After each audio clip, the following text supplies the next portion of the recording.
Very good morning. मयूर वैद्य अभिषेक,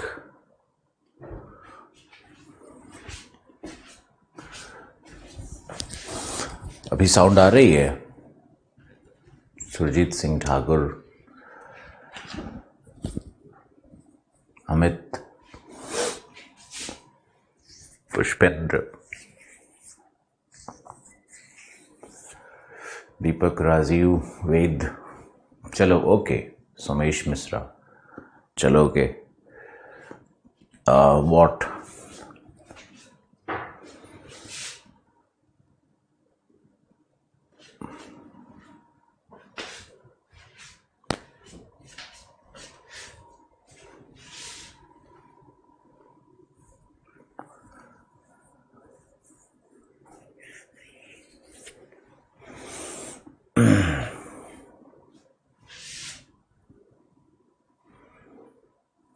अभिषेक,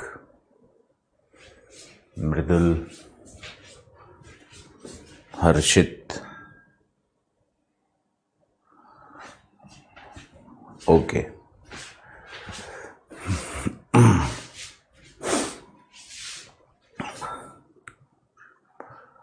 topic बताओ, कहाँ छोड़ा था हमने?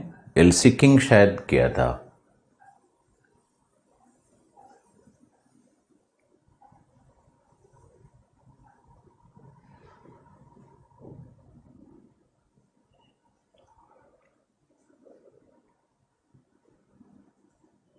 एलसी किंग किया था ना शायद।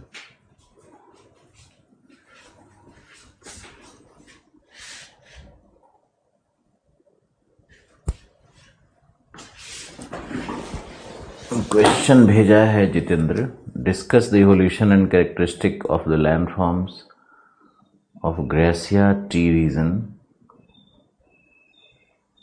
ये कहाँ से क्वेश्चन आया था? वो ग्रेसिया टी रीजन का landscape. Right notes on polycyclic land mass and, हाँ पॉलीसाइक्लिक तो आज होगा शायद। एलसी किंग हो गया है ना? Yes sir, L C king completed. Okay, Priyadarshini, Atul Sharma,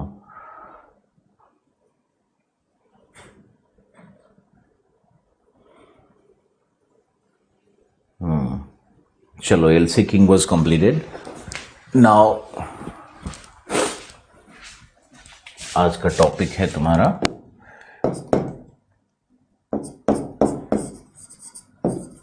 second cycle of erosion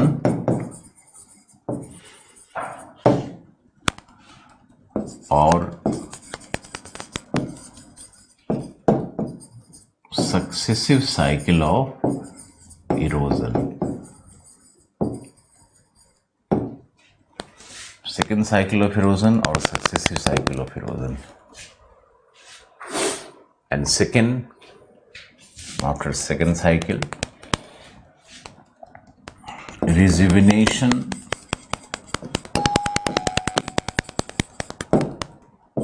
and rejuvenated landforms, and third, polycyclic landforms. So this will be our topic.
Now second cycle of erosion का मतलब है द्वितीय अपर्दन चक्र। द्वितीय अपर्दन चक्र, अनुक्रमित अगर अपर्दन चक्र, नवयुवन, रिजुविनेशन का मतलब है पुनर्युवन या नवयुवन भी लिखते हैं या पुनर्युवन भी लिखते हैं। पुनर्युवन एवं पुनर्युवित स्थलाकृतियां, फिर है बहुचक्रीयता एवं बहुचक्रीय स्थलाकृतियां। यह है बहुचक्रीयता।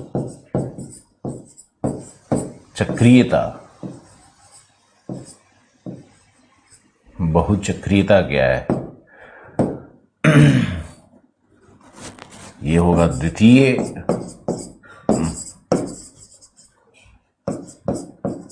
द्वितीय अपर्दन चक्र।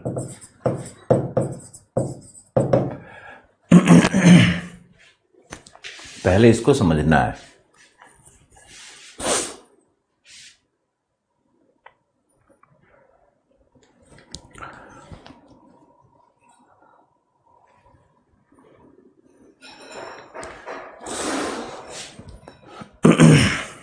इसको समझना ये है कि डेविस ने, ध्यान से, डेविस ने साइकिल ऑफ इरोजन कॉन्सेप्ट को जन्म दिया। साइकिल ऑफ इरोजन एक समयावधि है जिसमें पर्वतीय उत्थान के पश्चात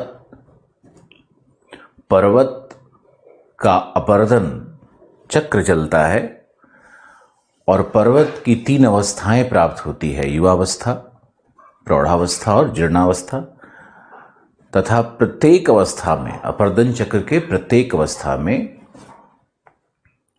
भूआकृतिक प्रक्रम, जैसे नदियों के द्वारा अपर्दन या सॉइल क्रीप, मृदा सर्पण अपक्षय की क्रियाएं, ये सभी क्रियाओं के कार्यदर में अंतर होता है, क्योंकि ऊर्जा, जो अवेलेबल एनर्जी है माउंटेन रिवर सिस्टम में, नदी पर्वतीय तंत्र में जो ऊर्जा है वह अवस्था के आधार पर उसमें अंतर होता है, ढाल प्रवणता का अंतर होता है, नदी के गति और आयतन में अंतर उत्पन्न होता है, इंट्रोपी में, विसंगतियों में, जो एक सिस्टम के अंदर में इंट्रोपी होता है, विसंगतियां होती है, उसमें भी अंतर उत्पन्न होता है। और जब यह अपर्दन चक्र चलता है उत्थान के पश्चात, तो वह समयावधि जिसमें स्थलाकृतियां 3 अनुक्रमित एवं श्रेणीबद्ध अवस्थाओं से गुजरती है, स्टेज से निकलती है, वह अपर्दन चक्र है। और अपर्दन चक्र कालवाची शब्द बन जाता है और काल के अंतर्गत प्रक्रियाओं की गणना की गई है, प्रक्रियाओं को महत्व दिया गया है, लेकिन काल सर्वोपरि है। इसलिए डेविस के मॉडल को हम लोग क्या कहते हैं? टाइम डिपेंडेंट मॉडल कहते हैं। तो ये तो डेविस का अपर्दन चक्र है। लेकिन ये जो समयावधि है एक अपर्दन चक्र का, इसमें लॉन्ग ड्यूरेशन, अति दीर्घकालिक क्रिस्टल स्टेबिलिटी की आवश्यकता होगी।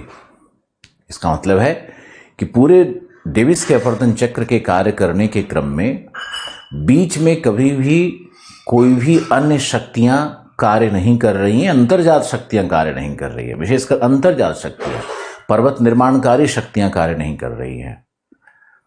तो ये आपको समझना है कि ये एक आदर्शवादी विचार बन जाता है डेविस का, और डेविस की संकल्पना लागू नहीं होती है, व्यवहारिक नहीं होती है, क्योंकि इतना लॉन्ग ड्यूरेशन क्रिस्टल स्टेबिलिटी का होना असंभव है।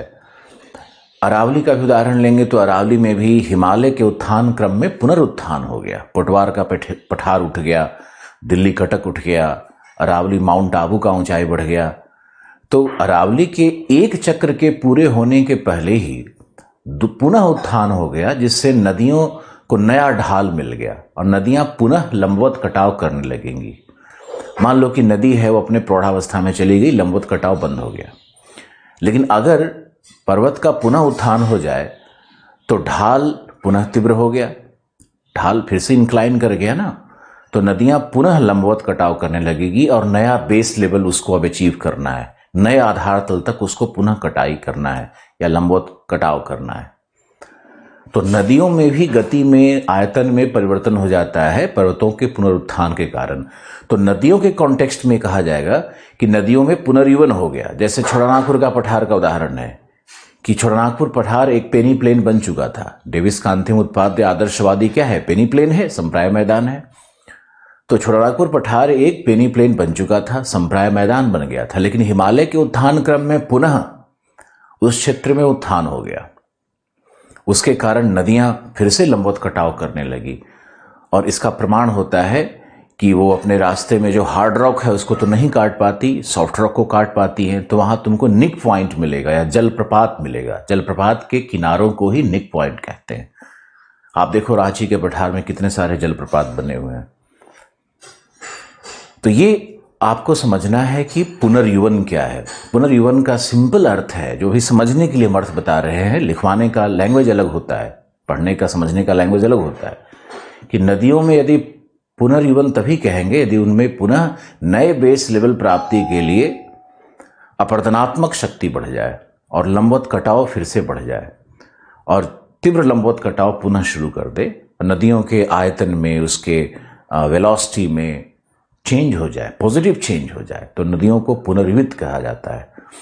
और मान लो कि पहले एक यू आकार की घाटी अगर बन चुकी है, मान लो ये यू आकार की घाटी बनी हुई है और नदियों में पुनः यदि लंबवत कटाव शुरू हो जाए, यहां तो पार्श्व अपरदन चल रहा था नदियों में, लेकिन अगर पुनः शुरू हो जाए तो इस घाटी के अंदर में फिर से एक वी आकार की घाटी बन जाएगी।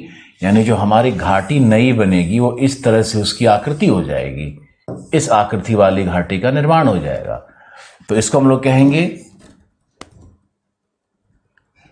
घाटी इन घाटी, valley in valley, valley in valley topography, valley in valley topography, घाटी में घाटी स्थलाकृति। तो ये जो उदाहरण होता है निक पॉइंट और वैली इन वैली, तो ये जो उदाहरण होगा इसी को हम लोग कहते हैं पुनर्युवित स्थलाकृति।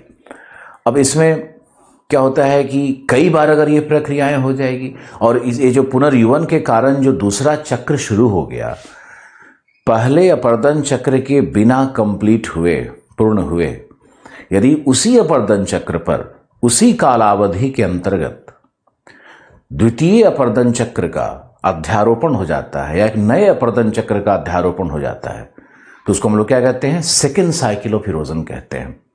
और सेकेंड साइकिल ऑफ इरोजन की कल्पना डेविस ने स्वयं की है, ये किसी अन्य का विचार नहीं है। अगर सेकेंड साइकिल ऑफ इरोजन आता है तो आपको डेविस पर ही लिखना है।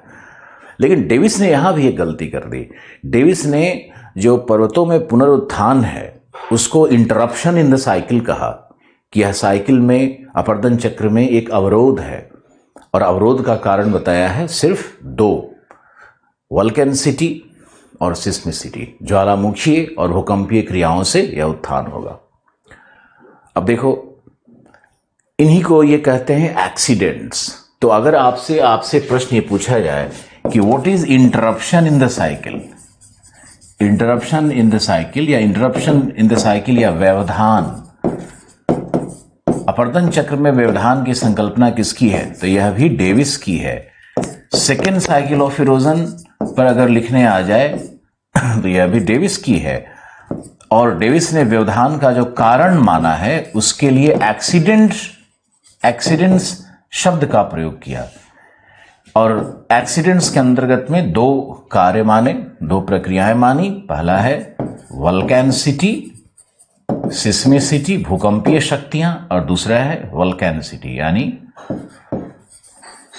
वल्केनिसिटी यानी ज्वालामुखीय शक्तियां। तो इस तरह के शब्दावली का अगर प्रयोग करने के लिए आपसे करके अगर प्रश्न पूछता है तो आपको घबराना बिल्कुल नहीं है। और देखो, अगर इंटरप्शन इन द साइकिल, अगर साइकिल में अपर्दन चक्र में पुनः पुनः कई बार व्यवधान आएगा तो वही बन जाता है सक्सेसिव साइकिल ऑफ इरोजन, कि पर्वतों का फोल्डिंग हुआ और फोल्डिंग के बाद वो कटक बने, फिर कटक का अपर्दन होकर के वो प्लेन बन गया, फिर बाद में वहाँ पर पुनः उत्थान अगर होगा तो जहाँ पे अवसादों का जमाव हुआ था या जहाँ पर भूसन्नतीय दशा बनी हुई थी जो द्रोणी थी पूर्व की, वहाँ पर पुनः से फोल्डिंग हो जाएगा। और जो द्रोणी में जहाँ फोल्डिंग हुआ वहाँ पहले तो घाटी थी, डिपोजिशन हो रहा था, तो जो पूर्व का शीर्ष था, श्रृंग था, वो घट करके अब नई घाटी बन जाएगा। और जहाँ पे द्रोणी बना हुआ था वहाँ पे चूंकि फोल्डिंग हो रहा है अवसादों के जमाव के कारण, क्योंकि वहीं भूसन्नतीय दशाएं बनेंगी, तो उसके फोल्डिंग के कारण अब वो कटक बन जाएगा। यानी जो पहले का कटक था, श्रृंग था, वो अब घाटी, और जो पहले का घाटी था उसमें द्रोणी में अवसादीकरण और वहाँ पे अपर्दन अंतर्जात शक्तियों के कारण वलन, तो वहाँ कटक बन जाएगा। तो जो पूर्व की द्रोणी है वो बन गया वलित पर्वत, और जो पूर्व की घाटी है, पूर्व की जो श्रृंग है, वो श्रृंग क्या बन गया? नवीन घाटी। तो इसको हम लोग कहते हैं इन्वर्जन ऑफ टोपोग्राफी या इन्वर्जन ऑफ रिलीफ, यानी उच्चावच की विलोमता भी कहते हैं, उच्चावच की विलोमता, इन्वर्जन ऑफ रिलीफ भी कहते हैं। तो जब इन्वर्जन ऑफ रिलीफ कई बार होने लगेगा तब उसको हम लोग कहते हैं सक्सेसिव साइकिल ऑफ इरोजन, यानी कई भूदृश्य ऐसा होगा जहां पर पर्वतों का उत्थान हुआ। मान लो ये भूदृश्य है, तो यहां पर ये पर्वतों का उत्थान हुआ था, बाद में यहां से अपर्दन होकर के इस भाग में जमाव, इस भाग में जमाव, यहां अपर्दन हो रहा है, इस भाग में जमाव हुआ। तो ये अगर मान लो इस तरह से ये समतल मैदान मिला, तो अब जमाव कहां पर है? जमाव तो यहां पर हुआ है, इस भाग में, और इस भाग में जमाव हुआ है।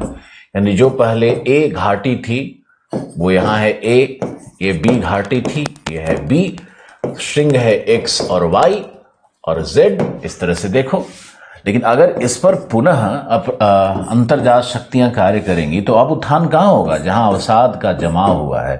यानी अब ये कुछ इस तरह से हो जाएगा, 1 2 3, ये ऐसे हो जाएगा। यानी जो हमारा बी था वो ऊपर है, ए हमारा ऊपर है, और जो हमारा एक्स वाई जेड है, एक्स वाई जेड है, ये वैली के रूप में प्राप्त हो रहा है। तो आप इसको समझने की कोशिश करो कि यही प्रक्रिया क्या कहलाती है? ये इन्वर्जन ऑफ रिलीफ हो रहा है। यानी इसको 1 2 3 स्टेज में हम दिखा सकते हैं ना कि इन्वर्जन ऑफ रिलीफ हो गया है। अब फिर आगे क्या होगा? आगे फिर बी का अपर्दन शुरू हो जाएगा। अब देखो फिर जो वाई है वो कटक बन जाएगा, वो श्रृंग बन जाएगा। तो इस तरह से जो साइकिल ऑफ इरोजन चलते रहता है। यहां पे पहला साइकिल है, ये है तुम्हारा फर्स्ट साइकिल, तो यहां पर आया तो ये बन गया पेनी प्लेन, ये बन गया पेनी प्लेन। अब यहां क्या हो गया? यहां से फिर सेकेंड साइकिल शुरू होगा, सेकेंड साइकिल शुरू हो गया। तो इस तरह से लगातार अगर साइकिल शुरू हो जाता है तो इसी को हम लोग कहते हैं सक्सेसिव साइकिल ऑफ इरोजन। और सक्सेसिव साइकिल ऑफ इरोजन ज्यादा व्यवहारिक है, न कि आदर्शवादी। तो और इस तरह के इरोजन साइकिल से, सेकेंड साइकिल से या सक्सेसिव साइकिल से जो स्थलाकृतियां बनती है उन्हीं को हम लोग क्या कहेंगे? पॉलीसाइक्लिक लैंडफॉर्म, बहुचक्रीय स्थलाकृतियां कहते हैं। वो स्थलाकृतियां है क्या क्या, इसको भी एक सामान्य रूप से हम लोग देख सकते हैं। सबसे पहले तो मैंने आपको वैली इन वैली दिखा दिया, और उसके बाद मैंने आपको निक पॉइंट दिखा दिया। मान लो कि यह पूर्व की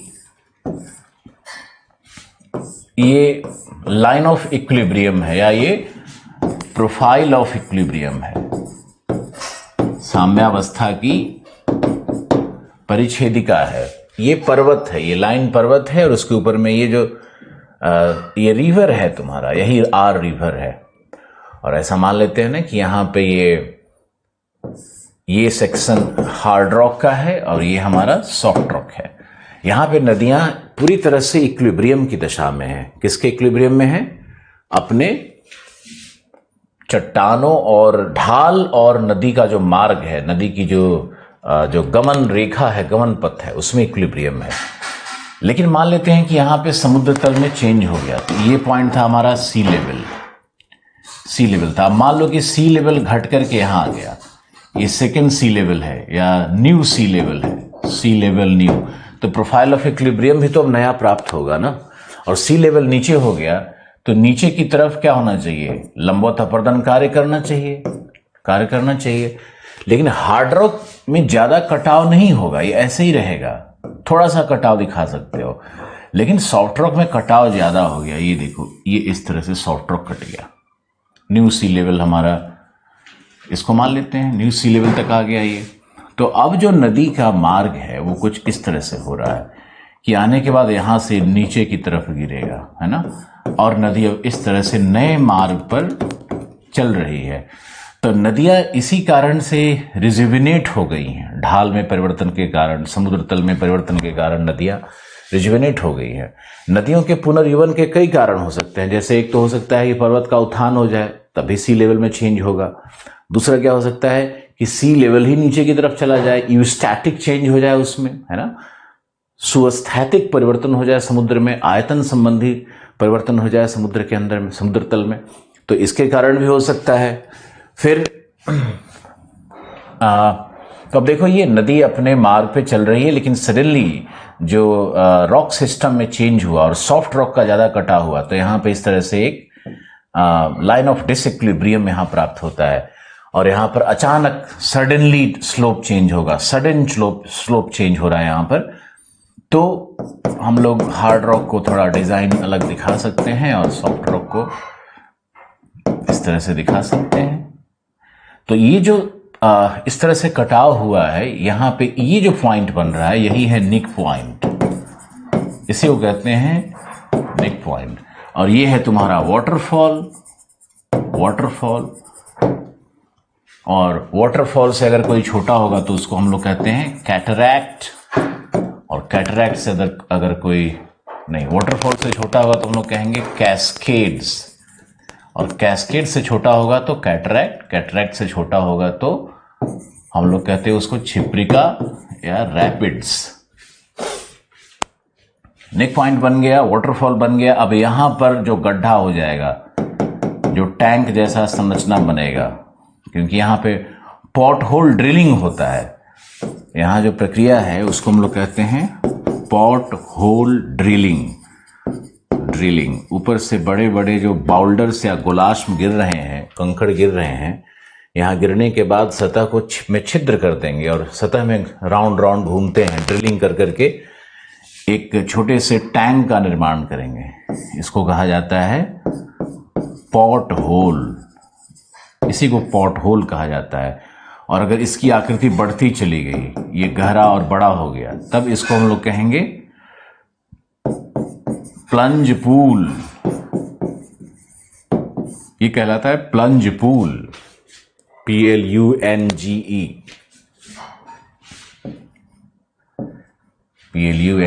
प्लंज पूल कहलाता है। तो इस तरह से रिजुविनेटेड लैंडफॉर्म्स का निर्माण होने लगता है। और भी हैं इनसाइज्ड मिएंडर, इनग्रोन मिएंडर, जो एक बार कंपैरिजन भी आए से पूछा, वो भी आपको हम समझाते हैं। इसके बाद ट्रंकेटेड डेल्टा में भी कटाव हो जाता है।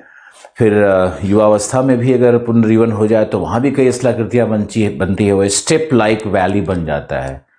और ट्रंकेटेड स्पर बन सकता है, या वेदिका सोपान वेदिका जिसको कहते हैं, तो स्टेयरवेज बनता है वैली में। तो ये बहुत सारे लैंडफॉर्म्स बनते हैं, जिसके विषय में अभी आपको हम डिटेल से अब समझाते हैं और लिखवाते भी हैं। एक अच्छा शानदार नोट्स आप लिखो।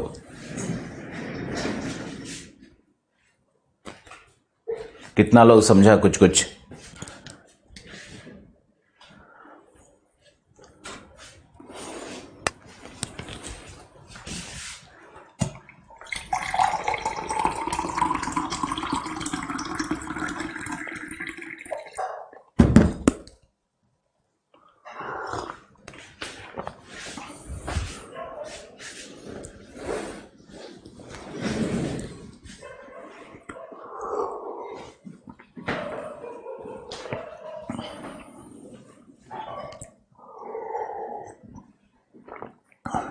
मेरे पूछने के पहले ही प्रियदर्शनी का बहुत सुंदर SMS आ चुका था।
ओके, लिखो, डेविस का अपर्दन चक्र, सामान्य अपर्दन चक्र या भौगोलिक अपर्दन चक्र एक आदर्शवादी मॉडल है जिसके पूर्ण होने में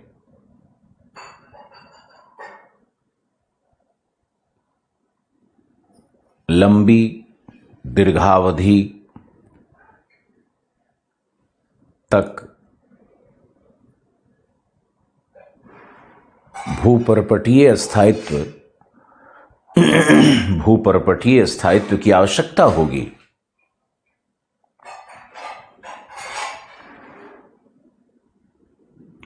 जो व्यवहारिकता में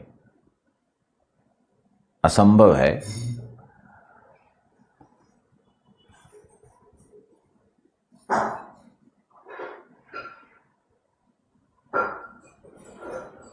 जो कि व्यवहारिकता में असंभव है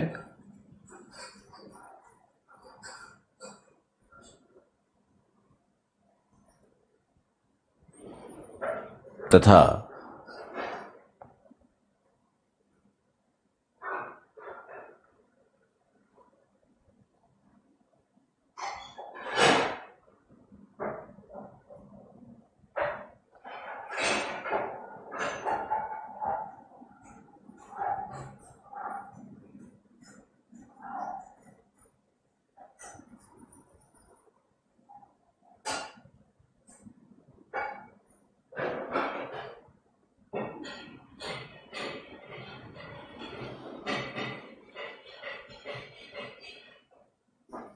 अंतर्जात शक्तियों को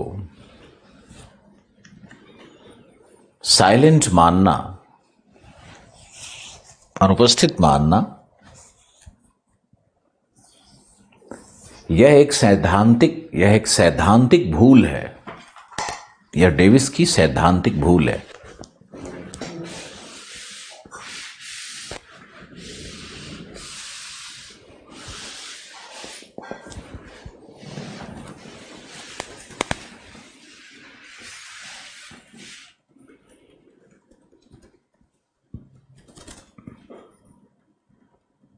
फिर लिखो,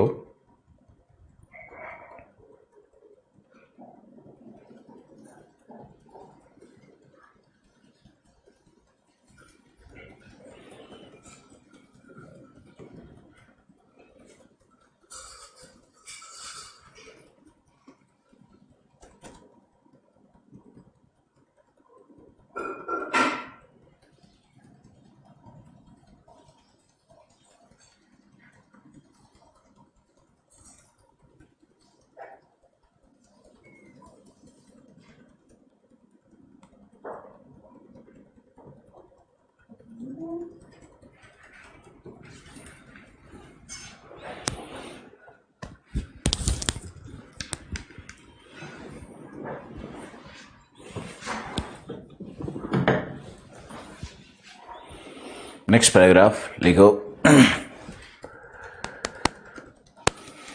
द्वितीय अपर्दन चक्र की संकल्पना डेविस की मौलिक संकल्पना है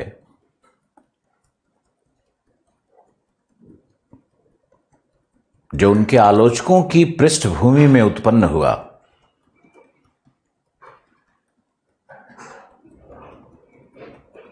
इनके अनुसार संप्राय मैदान के प्राप्ति के पूर्व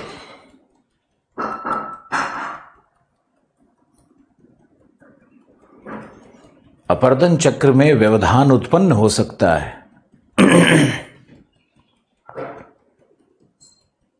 अब व्यवधान लिख के सोचोगे एग्जाम में व्यवधान लिख दे तो वहीं मात खा जाओगे, इंटरप्शन इन साइकिल रटना ही होगा।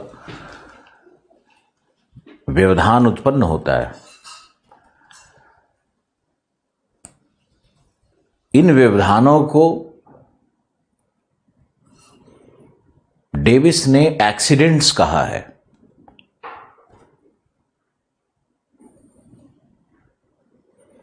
डेविस ने एक्सीडेंट्स कहा है।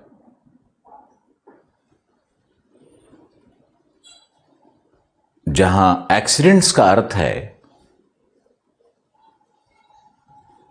दुर्घटना कहा है, जहां एक्सीडेंट्स का अर्थ है ए ज्वालामुखीय शक्ति, बी भूकंपीय शक्ति। अर्थात एक्सीडेंट्स के अंतर्गत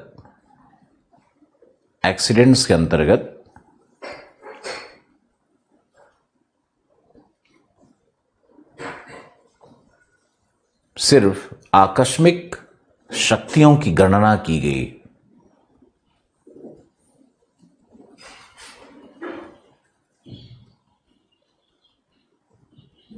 हालांकि पर्वतीय उत्थान विवर्तनिक क्रियाओं के परिणाम है।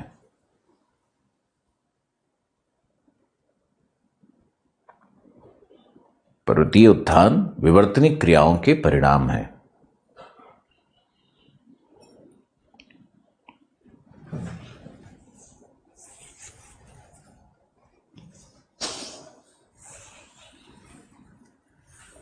लिखो, पर्वतों के उत्थान के कारण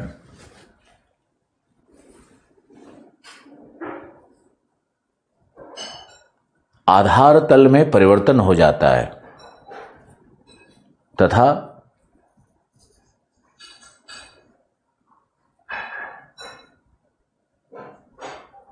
नई साम्यावस्था की परिच्छेदिका के लिए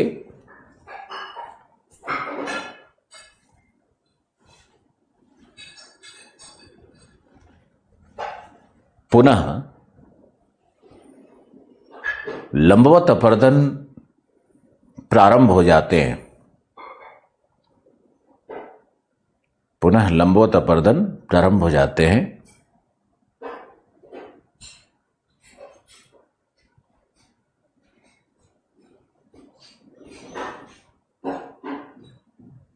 तथा नदियों के गति में परिवर्तन, अवसाद परिवहन क्षमता में परिवर्तन,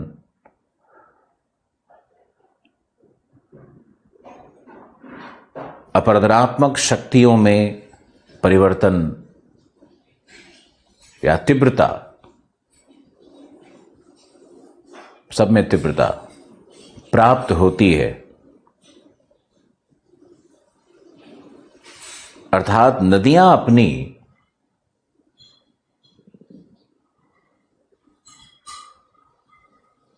जीर्णावस्था से पुनः या प्रौढ़ावस्था या जीर्णावस्था से पुनः युवावस्था में लौट आती हैं।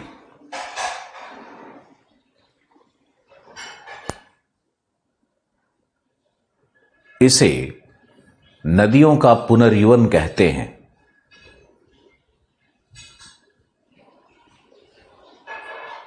तथा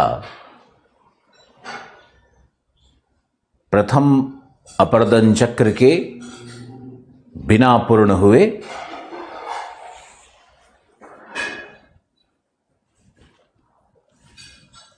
अथवा प्रौढ़ावस्था पर पुनः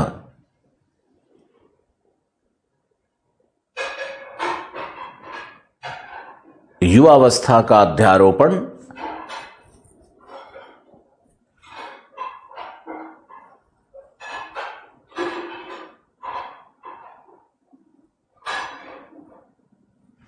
द्वितीय साइकिल ऑफ इरोजन है, सेकंड साइकिल है।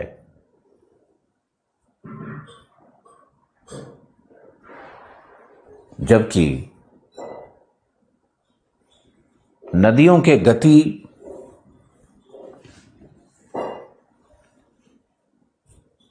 अपरदनात्मक शक्ति संबंधी परिवर्तन को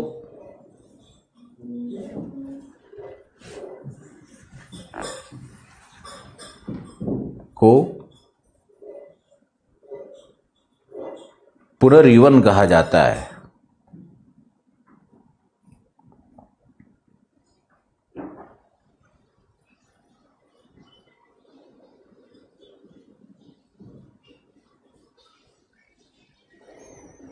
को पुनर्जीवन कहा जाता है।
लिखो, पुनर्जीवन के कारण, पुनर्जीवन के प्रकार एवं कारण।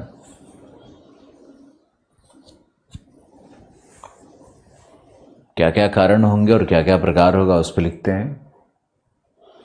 तो पुनर्जीवन का कारण है ए, समुद्र तल में परिवर्तन, बी, नदियों के आयतन, जलमार्ग, गति में परिवर्तन, अवसाद की मात्रा में परिवर्तन। तीसरा में परिवर्तन जिसका संबंध जलवायु परिवर्तन से होता है, ऐसा लिख दो, जिसका संबंध जलवायु परिवर्तन से होता है। 2 पॉइंट हुआ। जैसे मान लो कि ग्लोबल वार्मिंग हो गया। अब ग्लोबल वार्मिंग हो गया तो आइस कैप पिघलने लगे, समझो पहले। अब आइस कैप पिघलने लगे तो नदियों में गति आएगी ना, उसके अपरदनात्मक शक्तियां बढ़ती चली जाएंगी ना। तो जो परिच्छेदिका प्राप्त थी उससे नीचे भी कटाव करने लगता है। समुद्र तल से नीचे कटाव नहीं करेगा, लेकिन जो प्रोफाइल ऑफ इक्विलिब्रियम मिला हुआ था, जहां पे नदियां साम्यावस्था में चली गई थी, अब लंबवत कटाव नहीं हो रहा था, वहां फिर से होने लगेगा। जैसे ये दृश्य आपको हिमालय में दिखता ही दिखता है, हिमालय में भी पुनर्जीवन हो गया है।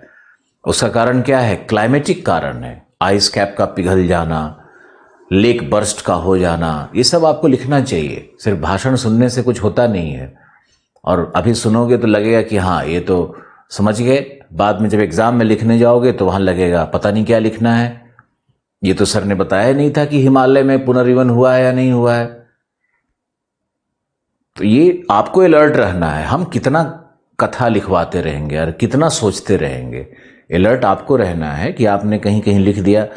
अब हिमालय पे के पुनर्जीवन पे आता है तो आप क्लाइमेटिक से रिलेट करके बाकी पुनर्जीवन क्या है वो तो मैं लिखवा ही दिया ना, और पुनर्जीवन से स्थलाकृतियां क्या बनेंगी वो भी लिखवा रहे हैं। तो आप लिखो, ये दूसरा पॉइंट था। तीसरा पॉइंट हमारा था पर्वतीय उत्थान। पर्वत में अगर उत्थान हो जाए, जैसे अरावली में हो गया उसका उदाहरण मैंने लिया, या हिमालय में भी उत्थान हो रहा है तो उसका उदाहरण लिया। चौथा है पर्वतों में उत्थान है, यह उत्थान दो प्रकार से हो सकता है, इसी में और थोड़ा लिख लो। दो प्रकार का हो सकता है, ए अंतर्जात शक्तियों के कारण, विवर्तनिक शक्तियों के कारण, प्लेट मूवमेंट्स के कारण, बी समस्थैतिकी के कारण। यह मैंने आपको समझाया हुआ है कि हिमालय में उत्थान समस्थैतिकी के कारण भी हो रहा है। 5 मीटर कटता है तो 4 मीटर का उत्थान होता है समस्थैतिकी में। अब जिसको याद नहीं है वो अपना बैठ करके सोचते रहो।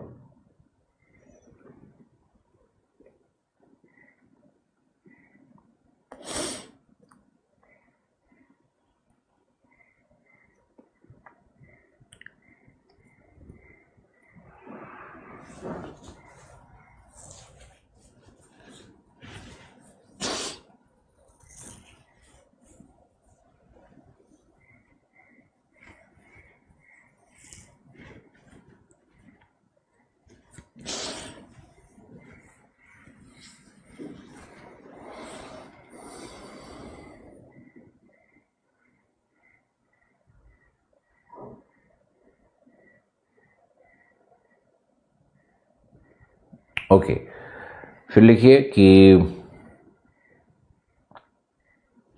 क्या लिखेंगे कि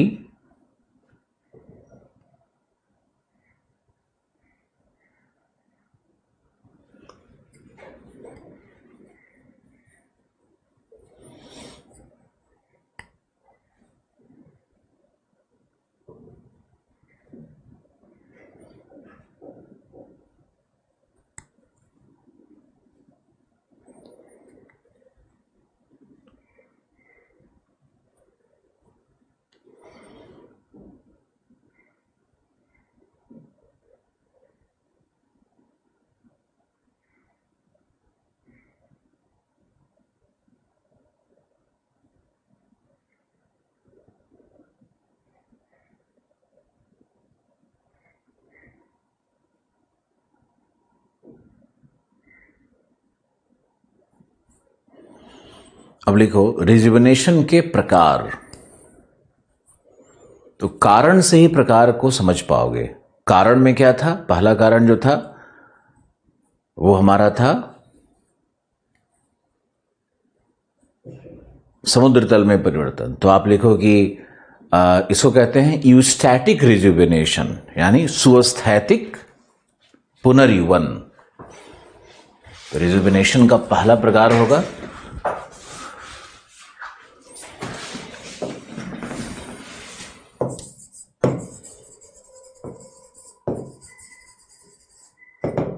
रिजुविनेशन का पहला प्रकार होगा यूस्टैटिक रिजुविनेशन। दूसरा होगा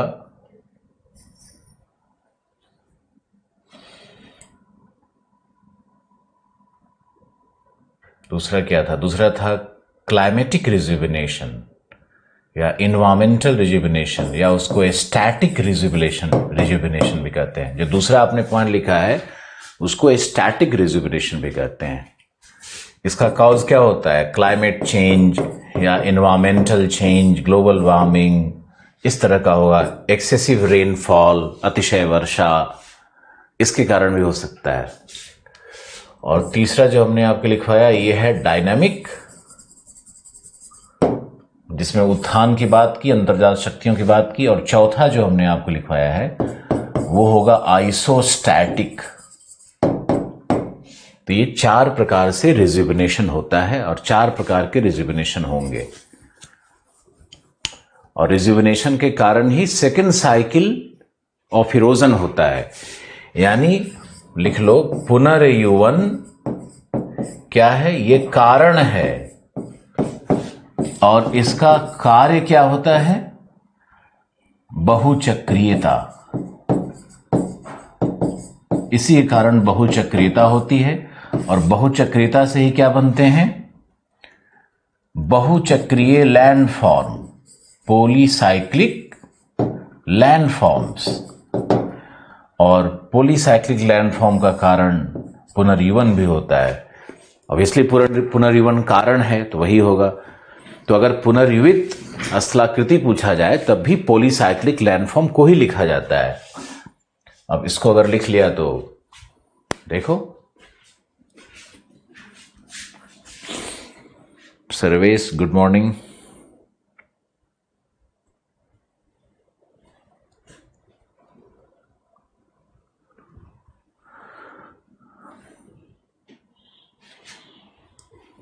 लेट आए शायद, नॉलेज नहीं था तुमको, आज क्लास पहले है। एक टॉपिक तो हो ही गया। तबीयत तुम्हारी नासाज है, पर नए बैच को मैंने 15 शिफ्ट कर दिया है कि ताकि आपका 1-2 क्लास और हम ले सकें और उसमें चीज़ें ख़त्म होंगी। फिर कुछ रह जाएगा तो उसको संडे सैटरडे को ले लेंगे।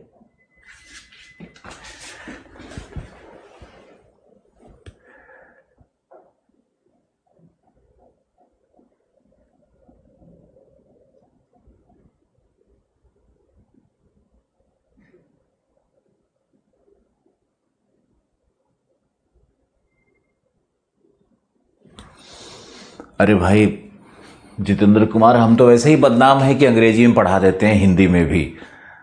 तो मेरा तो सारा शब्द इंग्लिश में है ही, तुम इसको इंग्लिश और हिंदी दोनों शब्दों को सीखना बहुत जरूरी है हिंदी माध्यम के लोगों को। यूस्टैटिक का मतलब क्या है? सुस्थैतिक। सुस्थैतिक। स्टैटिक का मतलब क्या है? स्थैतिक। स्थैतिक कारक, डायनामिक, गतिकीय कारक।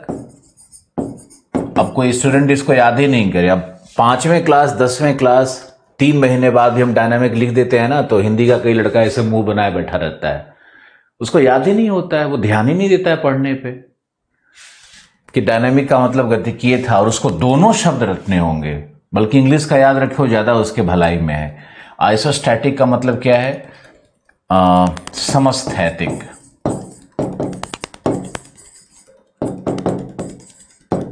समस्थैतिक हो गया ये। ओके, तो ये आपको ध्यान में रखना है। अब देखते हैं रिजुविनेटेड लैंडफॉर्म्स कौन कौन से हैं।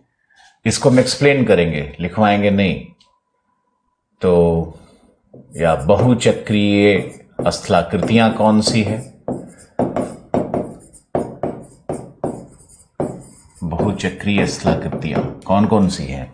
सबसे पहले तो मैंने आपको बताया वैली इन वैली। कैसे लिखोगे इसको? वही लिखना है कि प्रौढ़ावस्था में यू आकार की घाटी का निर्माण हो जाता है। लिखिए,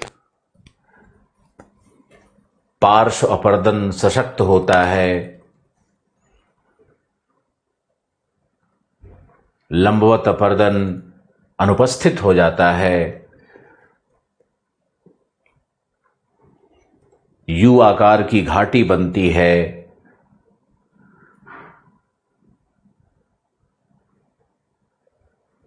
परंतु पुनः लंबवत अपर्दन के प्रारंभ होने से उसी यू आकार की घाटी में वी आकार की घाटी का निर्माण हो जाता है। उसी यू आकार की घाटी में वी आकार की घाटी का निर्माण हो जाता है, जिसे वैली इन वैली टोपोग्राफी कहते हैं। और यह बहुचक्रीय स्थलाकृति है, पुनर्यौवन का से संबंधित स्थलाकृति है। दूसरा मैंने आपको बताया निक पॉइंट, ये तो मैंने एक्सप्लेन कर दिया, डायग्राम बना दिया। आप लिखो इसको कि नदियों में पुनर्युवन होने से कठोर चट्टानों का अपरदन नहीं होता, जबकि मुलायम चट्टानें अपरदित होने लगती हैं, तथा नदी जल मार्ग में कठोर चट्टानें प्रक्षेपित रहती हैं और नदियों के पुनर्युवन से कठोर चट्टानें प्रक्षेपित रहती हैं तथा नदियों के पुनर्युवन से लंबवत अपरदन प्रारंभ होने के कारण एक नई प्रोफाइल ऑफ इक्विलिब्रियम की प्राप्ति, एक नई साम्यावस्था की परिच्छेदिका की प्राप्ति हेतु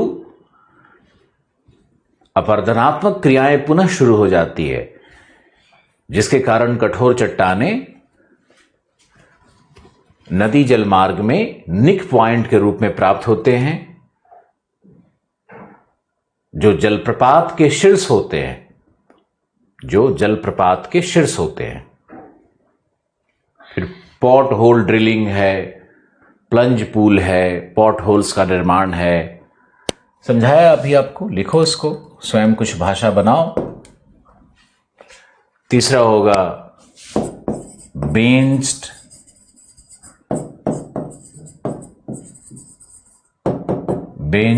टेरेसेस। तो बेंच टेरेसेस का मतलब होता है, क्या होगा बेंच टेरेसेस का मतलब? इसका मतलब होता है इस तरह से देखो बना हुआ,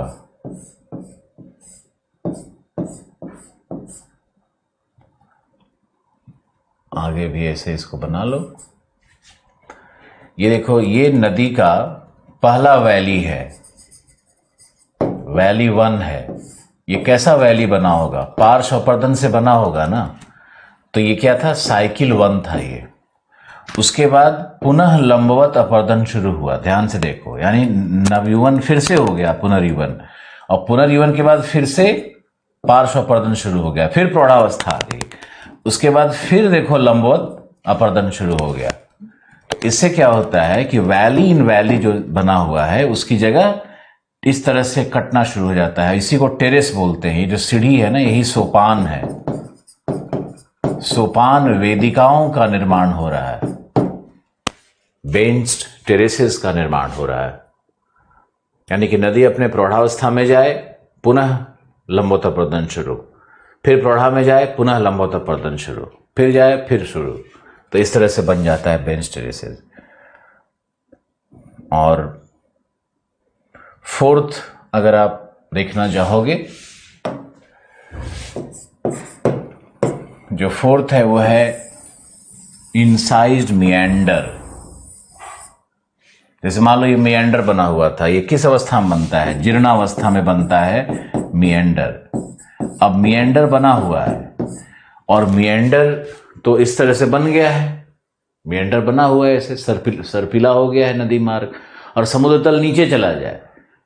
तो मिएंडर में क्या होता है कि जो भाग, अगर आप यहां खड़े हो नदी के बीच में, तो ये भाग आपको क्या दिख रहा है? ये भाग है कॉनकेव, अवतल भाग है नदी मार्ग का। और ये भाग क्या है? ये भाग उत्तल है, यानी अवतल है, ये उत्तल है। ये कॉनकेव है, ये कॉन्वेक्स है। आपको यहां से देखना है कॉनकेव, यहां से देखना है ये क्या है, ये उत्तल है। तो उत्तल वाले भाग में क्या होता है कि निक्षेप होता है, यहां पर निक्षेप होता है। और कॉनकेव वाले में क्या होता है? इरोजन, अपरदन होता है।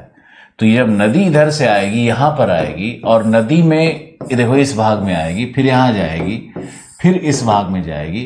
तो इस भाग में जहां भी अवतल है, नदी का मार्ग अवतल है विसर्ग के पास, वहां पे अपरदन ज्यादा होने से और लंबवत कटाव शुरू हो जाएगा। तो ये पूरा भाग इस तरह से चंद्रमा के आकार, अर्धचंद्र के आकार में नदी में यहां पे बहुत गहरी कटाव हो जाती है, यहां पे नदी में गहरी कटाव हो जाती है। इसी को कहते हैं कर्तित विसर्ग, हिंदी में कर्तित विसर्ग। इस तरह से यही है तुम्हारा इनसाइज्ड मिएंडर। यानी कर्तित विसर्प। ये कर्तित विसर्प है।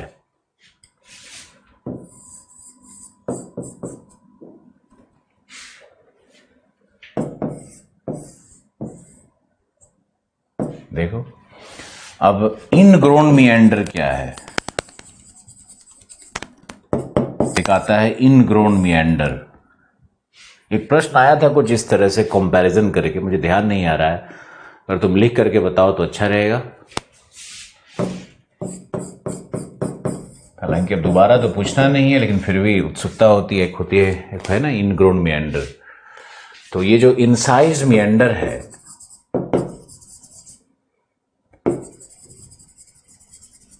इनसाइज मिएंडर है, उसका एक प्रारूप होता है इनग्रोन मिएंडर, और एक होता है इंट्रेंस्ड मिएंडर, EN, इंट्रेंस्ड मिएंडर। इसका दो प्रारूप होगा। अब लिख लीजिए, कर्तित विसर्प पुनः दो प्रकार का होता है, इनग्रोन मिएंडर और इंट्रेंस्ड मिएंडर। तो इंट्रेंस्ड मिएंडर क्या होगा, ज्यादा गहरा, ये ज्यादा गहरा होता है, और इसमें कगार बनता है, कगार निर्माण। इसका जो मिएंडर में जो अंदर गहराई से घाटी बना, वो लगभग 90 डिग्री का होता है, दोनों तरफ होता है। और जो इसका विसर्प होता है, विसर्प कम होता है, थोड़ा सा विसर्प कम होगा इसका। तो ये तीन अंतर होता है इनग्रोन मिएंडर से इंट्रेंज मिएंडर का। अगर अंतर लिखने आए तो लिखो कि इनग्रोन मिएंडर कम गहरा होगा, इंट्रेंज ज्यादा होगा।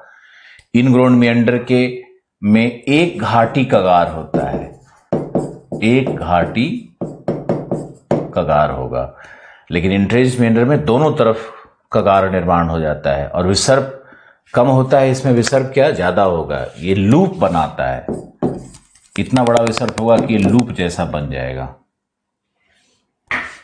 तो ये तीन मूल अंतर होता है, प्लस अवसाद इसमें ज्यादा होते हैं। एक और लिख सकते हो, इंट्रेंस्ड मिएंडर में इसमें अवसाद महीन ज्यादा होता है उसकी तुलना में। तो ये मूल रूप से चार अंतर होता है। चारों अंतर को आप याद रखो। मुझे कुछ सेकेंड्स का समय दो।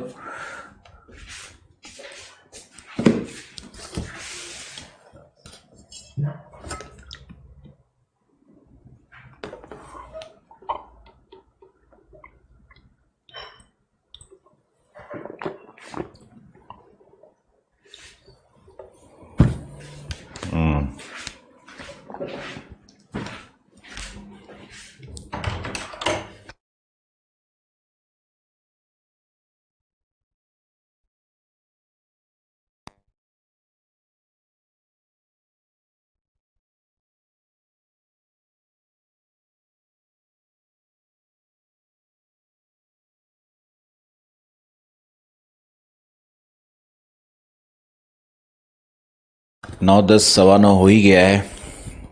बस आज के लिए इतना ही, फिर मिलते हैं कल।